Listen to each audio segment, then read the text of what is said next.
Polícia Federal cumpre mandados da Justiça em 2 operações simultâneas decorrentes das investigações da Lava Jato. E você vai ver também. Por determinação da Justiça, a investigação policial apura a inclusão de atletas fantasmas nos sistemas do Ministério do Esporte para desviar recursos do Bolsa Atleta. Em Tocantins, Polícia Federal cumpre mandados da Justiça contra suspeitos de desvio de dinheiro público em obras do governo do estado. Justiça em São Paulo acolhe pedido do Ministério Público e determina que ex-médico Roger Abdelmaci volte para a prisão. Supremo retoma julgamento que discute constitucionalidade de norma que permite produção de amianto no Brasil. E presidente do Supremo e do Conselho Nacional de Justiça, ministra Carmen Lúcia, abre Jornada Maria da Penha em Salvador. Essas e outras notícias agora no Jornal da Justiça.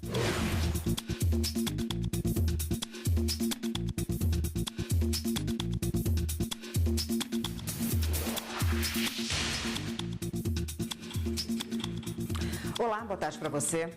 A Polícia Federal deflagrou 2 operações simultâneas decorrentes das investigações da Lava Jato. Ao todo, são 46 mandados da Justiça que estão sendo cumpridos. O repórter Gabriel Ciafei, ao vivo, tem os detalhes para a gente. Boa tarde, Gabriel. Boa tarde para você, Érica. Boa tarde a todos. Estas são a 43ª e 44ª fases da Operação Lava Jato. Como você disse, são cumpridos 46 mandados judiciais, 11 de condução coercitiva, 29 de busca e apreensão e 6 de prisão. Na 43ª fase, chamada de Operação Sem Fronteiras, a Polícia Federal e o Ministério Público investigam um suposto esquema envolvendo empresas do exterior e executivos da Petrobras para fraudar contratos assinados junto à estatal. Na 44ª fase, chamada de Operação Abate, que acontece simultaneamente à Operação Sem Fronteiras, os policiais também investigam uma organização que teria fraudado contratos assinados entre a Petrobras e algumas empresas. Esses contratos, segundo os investigadores, foram assinados entre 2010 e 2013 e somam mais de 180 milhões de dólares. Também há suspeita de influência do ex-deputado federal Cândido Vacareza. Por isso, ele foi um dos presos durante a operação desta sexta-feira. Érica. Obrigada, Gabriel. E a Polícia Federal cumpre também mandados da Justiça na Operação Havana, centralizada no Distrito Federal. A suspeita é de que haja a inclusão de atletas fantasmas nos sistemas do Ministério do Esporte para desviar recursos do Bolsa Atleta. Um ex-servidor do Ministério do Esporte e mais 9 pessoas são suspeitas de desviar cerca de R$850 mil do programa Bolsa Atleta em 2012. Hoje, a Polícia Federal cumpriu 15 mandados para conseguir provas e também para levar pessoas para depor. O esquema foi descoberto ao comparar a lista dos beneficiários com a relação dos nomes enviada para o pagamento. A quantidade de pessoas não bateu. A investigação revelou que 25 atletas eram fantasmas. Nunca existiram. Para o Ministério Público Federal do Distrito Federal, que também participa da Operação Havana, foi possível constatar ainda que os valores referentes a esses supostos beneficiados estavam sendo depositados em 6 contas. O titular de uma delas era o próprio coordenador do Bolsa Atleta. Também ficou comprovado que, por atuar na coordenação do programa, o ex-servidor conseguia modificar os arquivos de ordens bancárias enviados pelo Ministério do Esporte. E por determinação do Superior Tribunal de Justiça, a Polícia Federal realizou na manhã de hoje uma operação para investigar pagamentos indevidos em obras de infraestrutura no estado do Tocantins. O governador do estado é um dos alvos da operação. A ordem partiu do ministro Mauro Campbell Marques. A apuração, que tramita na Corte Especial do STJ, aponta indícios de que obras de terraplanagem e pavimentação asfáltica realizadas no estado de Tocantins entre 2011 e 2014 custaram cerca de R$850 milhões e possivelmente geraram créditos indevidos a empresários. O ministro Mauro Campbell está no prédio da Justiça Federal em Palmas, onde irá acompanhar os depoimentos de todos os envolvidos. Um dos alvos da operação é o governador do estado, Marcelo Miranda. A operação, que recebeu o nome de Convergência, faz referência à intersecção existente entre a Operação Ápia e a Operação Reis do Gado. O ministro Gilmar Mendes, do Supremo Tribunal Federal, concedeu liminares para substituir a prisão preventiva do empresário Jacó Barata Filho e do ex-presidente da Federação das Empresas de Transportes de Passageiros do Estado do Rio de Janeiro, Leles Marcos Teixeira, por medidas cautelares alternativas. Entre outras medidas, eles não poderão manter contato com outros investigados, nem deixar o país e devem manter recolhimento domiciliar à noite nos fins de semana. As prisões deles tinham sido decretadas pela 7ª Vara Criminal Federal do Rio de Janeiro na Operação Ponto Final, que investiga a ocorrência de delitos no setor de transporte de passageiros no estado do Rio de Janeiro. E o Ministério Público Federal, em Mato Grosso do Sul, ajuizou uma ação de improbidade administrativa contra o ex-presidente da Petrobras, José Sérgio Gabrilli de Azevedo, empresas que prestam serviços e também 5 diretores, ex-diretores da autarquia. Quem tem as informações é a repórter Carolina Chaves. Boa tarde, Carolina. Boa tarde, Érica. Boa tarde a todos. Olha, segundo o Ministério Público Federal no estado, os envolvidos são suspeitos de irregularidades na construção da unidade de fertilizantes nitrogenados 3 em Três Lagoas, Minas Gerais. A acusação foi com base na auditoria do Tribunal de Contas da União, que apontou um prejuízo de 155 milhões de reais de pagamentos antecipados de contratos sem nenhuma garantia. A obra da UFN3 está atrasada desde 2014, mesmo com adiantamento de 2 bilhões de reais pelo BNDES. Além do ex-presidente da Petrobras, Sérgio Gabrielli de Azevedo, estão entre os investigados ex-diretores da Petrobras, como Graça Foster, Jorge Zelada e também Renato Duque, e empresas prestadoras de serviços também são investigadas. Segundo o Ministério Público, os dirigentes não exigiam comprovação da prestação de serviço e eles respondem por improbidade administrativo. O Ministério Público do Estado pede também a indisponibilidade dos bens dos envolvidos, assim como a suspensão dos direitos políticos, ressarcimento ao erário, entre outros. Érica. Obrigada, Carolina. O Tribunal de Justiça de São Paulo acolheu o pedido do Ministério Público e determinou que o ex-médico Roger Abdelmaci, de 73 anos, volte para a prisão. Ele cumpria pena em regime domiciliar após receber alta hospitalar e Abdelmaci deve ser encaminhado ao centro hospitalar do sistema penitenciário. Na última terça-feira, o ex-médico deixou o hospital Albert Einstein, onde estava internado desde o dia 7 de agosto. Abdelmaci foi condenado a 181 anos de prisão pelo estupro de 37 pacientes. E você vai ver no próximo bloco do Jornal da Justiça. O Supremo retoma julgamento que discute constitucionalidade de norma que permite produção de amianto no Brasil. Voltamos em instantes.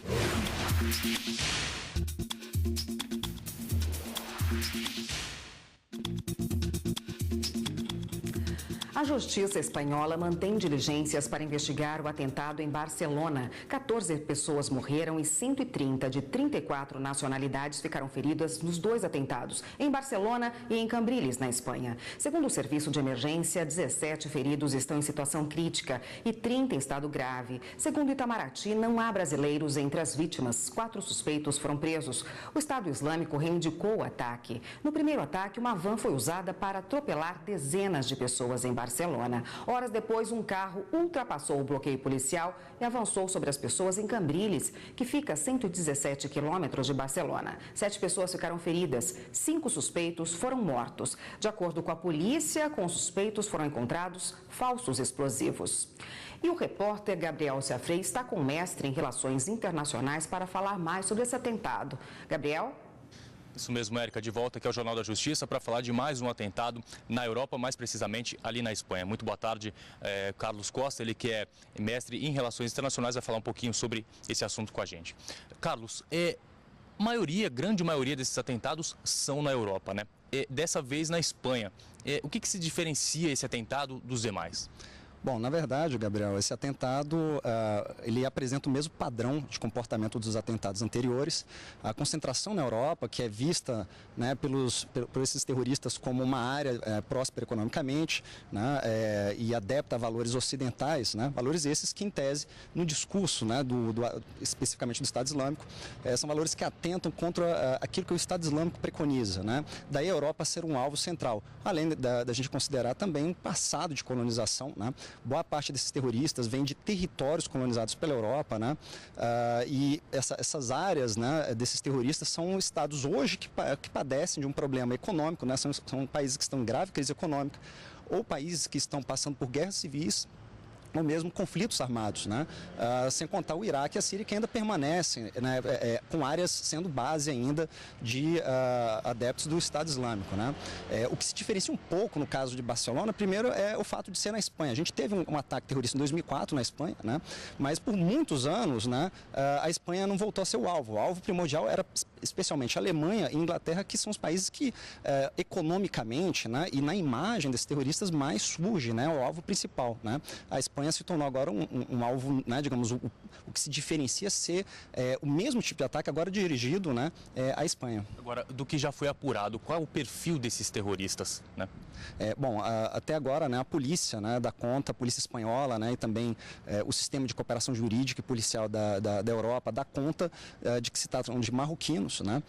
E é interessante notar que é o mesmo padrão dos ataques que a gente viu na Alemanha, na França, na Inglaterra, que são ataques perpetrados por rapazes, né?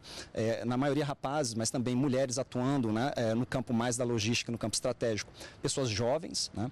Pessoas que, na verdade, já viviam nesses países há alguns anos, né? E mais recentemente se associaram ao Estado Islâmico, né? É interessante notar que são jovens que foram para a Europa em anos anteriores em busca de prosperidade, mas na medida em que não lograram êxito, né?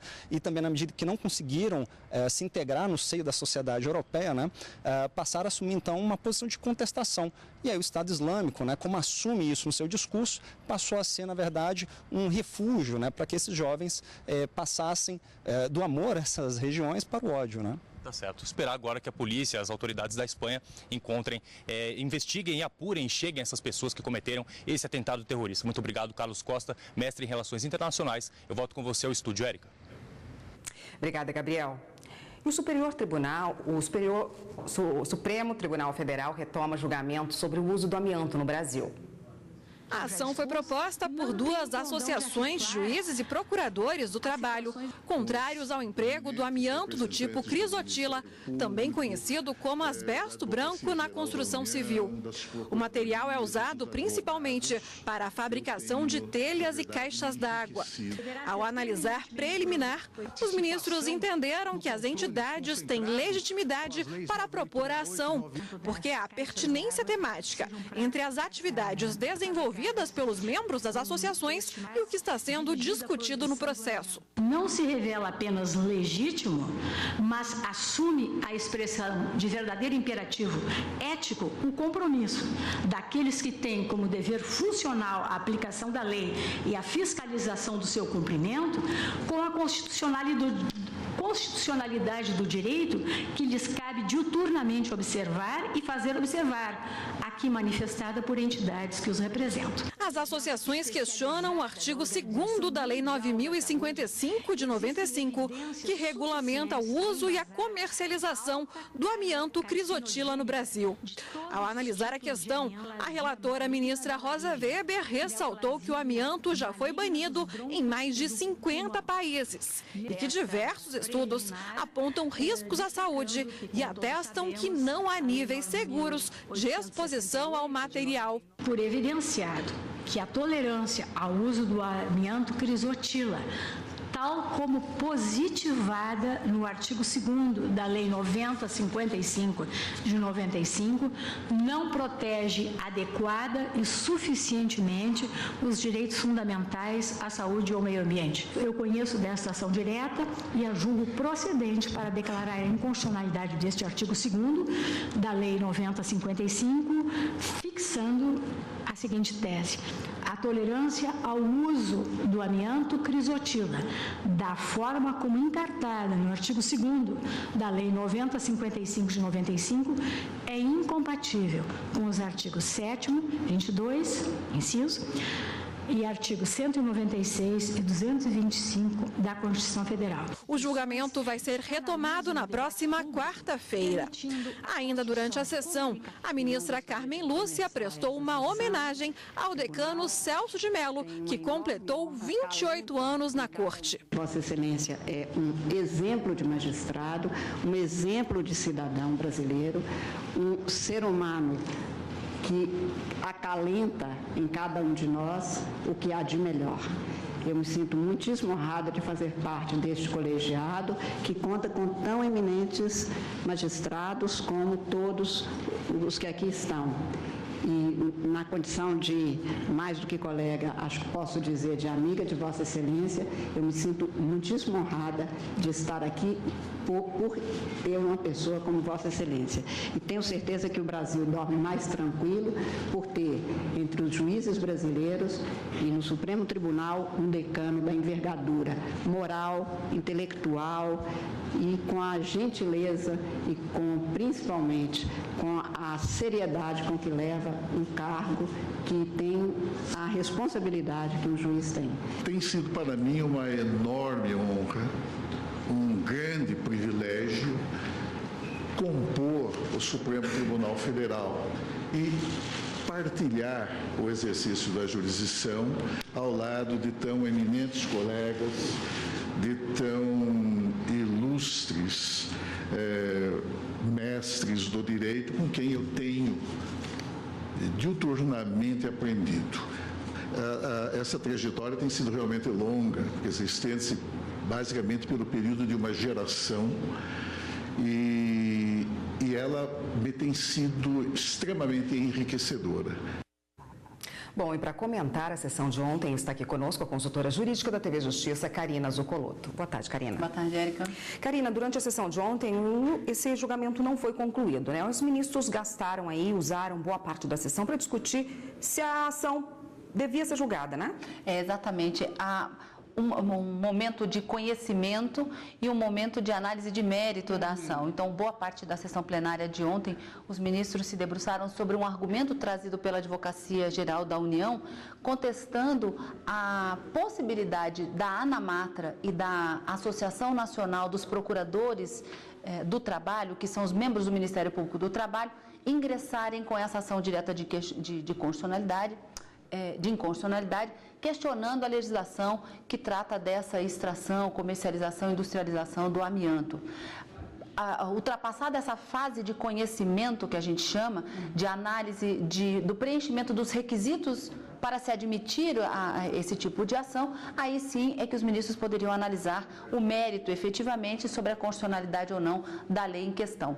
Então, durante toda a primeira parte da sessão plenária de ontem, antes do intervalo, a ministra Rosa Weber entendeu que deveria ser afastada a alegação de legitimidade, no sentido de que tanto a Associação Nacional dos Magistrados na Justiça do Trabalho, dos Juízes do Trabalho, essa associação, como a Associação dos Membros do Ministério Público do Trabalho, teriam sim a possibilidade de ingressar com essa ação, porque teriam um interesse tanto na segurança como na proteção da saúde dos trabalhadores que estão diretamente relacionados a essa exploração e essa extração do amianto, que é considerado um produto altamente cancerígeno. Mas toda essa discussão girou em torno de uma jurisprudência que já existe aqui no Supremo Tribunal Federal e que determina que daqueles legitimados, daquelas autoridades que podem ingressar com ação direta de inconstitucionalidade, e elas estão todas relacionadas no artigo 103 da Constituição Federal, algumas daquelas autoridades precisam demonstrar a chamada pertinência temática. O que significa isso? Tem que dizer qual é o motivo, qual é o interesse, por que está se questionando aquela determinada lei. Algumas autoridades ali, que são consideradas legitimados universais, são as autoridades federais que não precisam demonstrar essa pertinência temática. Então, por exemplo, o presidente da República, uma autoridade federal, pode ingressar com uma ação direta de inconstitucionalidade e não precisa dizer o motivo. Então, ele não tem que demonstrar no seu pedido a pertinência temática para questionar aqui no Supremo a inconstitucionalidade de uma determinada lei. A mesma coisa o Procurador-Geral da República e outros legitimados universais dentro do artigo 103. Mas as associações de âmbito nacional, como a ANAMATRA, como aqui a NPT, devem sim, como legitimados não universais, mas considerados pela jurisprudência legitimados especiais, tem que dizer por quê, qual é a finalidade, qual é o interesse. E a ministra Rosa Weber entendeu que haveria sim uma finalidade nessa intervenção e nessa propositura da ação, no sentido de que eles têm uma finalidade de proteger esse trabalhador, né, e garantir a segurança de todos eles. Alguns ministros ficaram vencidos, mas a maioria que se formou foi no sentido de que a ação deveria sim prosseguir, o julgamento continuado, e logo depois do intervalo da sessão plenária de ontem, a ministra Rosa Weber pôde proferir o seu voto nessa ação direta de inconstitucionalidade, que, como você disse, não foi concluído. Já há uma promessa de retomada desse julgamento na semana seguinte, na quarta-feira, mas a ministra Rosa Weber, depois de um longo voto, acabou concluindo que há sim a inconstitucionalidade do artigo 2º da lei que regulamenta essa utilização do amianto no Brasil, justamente porque haveria uma violação não só do direito à vida e da saúde dos trabalhadores, mas também um descumprimento de tratados internacionais, de convenções internacionais, as quais o Brasil já ratificou em razão da proteção desses trabalhadores. Então, nesse sentido, ela acaba entendendo que há uma inconstitucionalidade da norma federal e, como o ministro Toffoli votou na semana passada, os estados poderiam legislar plenamente sobre esse assunto, valendo, portanto, a proibição, numa consequência, né? Uma proibição do uso do amianto. Afasta a lei federal, os estados podem legislar plenamente. Mas, nesse caso, ela apenas declarava a inconstitucionalidade da Lei 9.055 de 95 por não ter acompanhado a evolução dos fatos, embora quando surgiu de acordo com a Constituição, houve uma inconstitucionalidade superveniente. Tá ótimo, Karina. Obrigada pela participação por hoje. Eu que agradeço. Até semana que vem. Até. E você vai ver no próximo bloco do Jornal da Justiça. Presidente do Supremo e do Conselho Nacional de Justiça, ministra Carmen Lúcia, abre 11ª edição da Jornada Maria da Penha, em Salvador. A gente volta já já.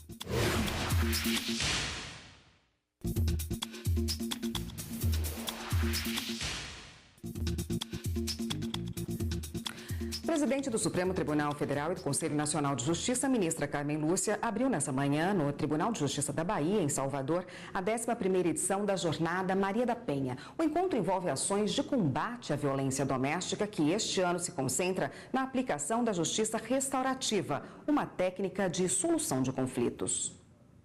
A jornada no Tribunal de Justiça da Bahia reuniu juízes, membros do Ministério Público e da Defensoria Pública, além de representantes de movimentos de mulheres. Neste ano, o Conselho Nacional de Justiça instituiu a Política Judiciária Nacional de Enfrentamento à Violência contra a Mulher. Esse instrumento consolida a campanha Justiça pela Paz em Casa, lançada pela ministra Carmen Lúcia, presidente do Supremo Tribunal Federal e do CNJ. O objetivo, claro, é promover a cultura da paz. Em 2016, a Justiça brasileira recebeu 212 mil processos desse tipo e concedeu 285 mil medidas protetivas de urgência. Em todo o país, esses casos são decididos nos 114 juizados exclusivos para a violência doméstica, ou, na falta deles, em varas criminais. A jornada aberta hoje inclui os princípios da chamada justiça restaurativa, uma estratégia defendida pela ministra Carmen Lúcia e que prevê assistência às vítimas de violência e às famílias que passam por esse drama. A perspectiva da justiça restaurativa é sempre a de superação dos conflitos. O Estado Nacional que tem uma mulher estuprada ou violentada ou ameaçada ou com qualquer tipo de lesão a cada 6 minutos, é uma sociedade cujo marco civilizatório está longe de poder ser considerado a conquista de muitos povos neste século XXI. O que nós queremos é exatamente que nessa jornada que tem lugar hoje na Bahia, seja um espaço para que os juízes possam discutir as possibilidades, as potencialidades para uma grande mudança. E em visita a unidades prisionais da Bahia, a ministra Carmen Lúcia verificou as condições carcerárias e identificou a falta de condições e dignidade. A ministra visitou o Conjunto Penal Feminino de Salvador.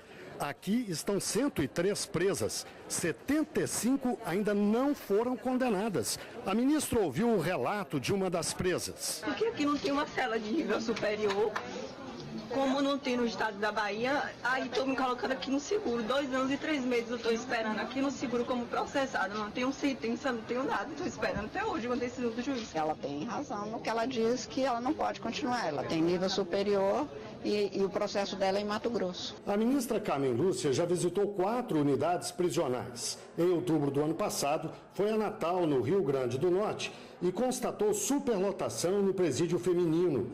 100 mulheres ocupam espaço planejado para 70. Em Panamirim também encontrou situação preocupante. 540 presos, onde deveriam estar 290, quase o dobro da capacidade.